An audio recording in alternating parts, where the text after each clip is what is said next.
বাসা থেকে বের হলাম আমি আড়ংয়ের উদ্দেশ্যে। তো সিএনজি করে আড়ংয়ের উদ্দেশ্যে রওনা দিয়েছি। তো এখন পৌঁছে গিয়েছি, ঢুকে দেখলাম একটা সুন্দর জামা। ভালোই লাগতেছিল জামাটার প্রাইস ছিল প্রায় ৫,০০০ টাকা। তারপর কিছু সালোয়ার দেখলাম অ্যাশ কালার, সাদা। তো দেখতেছি ভালোই লাগতেছে। তো জামা কাপড় দেখলাম, এখন একটু গজ কাপড়ের ফ্লোরে আসলাম। আড়ং কটন গজ কাপড়গুলা তো ভালোই। তারপর একটু প্রেগন্যান্সি মিক্সিগুলো দেখলাম আমরা। তারপর শাড়ির কালেকশনে গেলাম, শাড়িগুলা ভালো লাগতেছিল। রাজশাহী সোপোরা মসলিন, তো রাজশাহী সিল্ক ছিল, সোপোরা সিল্ক ছিল, ভালোই শাড়িগুলা, কালার কম্বিনেশনগুলো খুব সুন্দর। তো এখন আবার একটু কাঁথা, বেবি কাঁথার ওইখানে গেলাম যে বেবি কাঁথাগুলো দেখে আসি।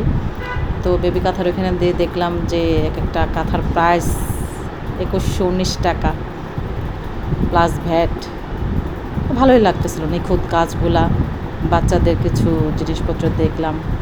তো কাঁথাগুলাও দেখতে ভালোই লাগতেছিল। বাচ্চাদের এগুলাকে কী বলে আমি জানি না, ছোটো নিউবর্ন বেবিদের জন্য জামা, ভালোই লাগতেছিল ফতো আইটেমগুলা। তো এখন আবার বাচ্চাদের জুতোর অপশনে গেলাম। তো অপশনে যে দেখি যে জুতাগুলো খুব সুন্দর, তো জুতাগুলো ভালো লাগতেছিল, ছোটো ছোটো কিউট বেবিদের জন্য জুতাগুলো খুব সুন্দর। কিউট বাচ্চাদের জন্য কিউট কিউট জুতা আমার কাছে ভালো লাগতেছিল। তারপরে আমরা গেলাম একটু খেলনার অপশনে। তো খেলনার এখানে গেলাম জেলে, ছোট্ট একটা জেলের বউ, ভালোই লাগতেছিল খেলনাগুলো দেখে। তো বাচ্চাদের খেলনাগুলো দেখে ভালোই লাগতেছে, ছোট ছোট। তারপর আমার জুতার কালেকশনে চলে যাব। জুতার কালেকশনগুলোতে গিয়ে গেলে দেখলাম ভালোই লাগতেছে, নাগরা জুতাগুলো খুব সুন্দর জুতাগুলো।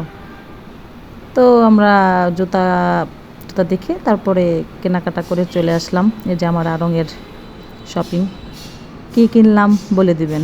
আসসালামু আলাইকুম, ভালো থাকবেন।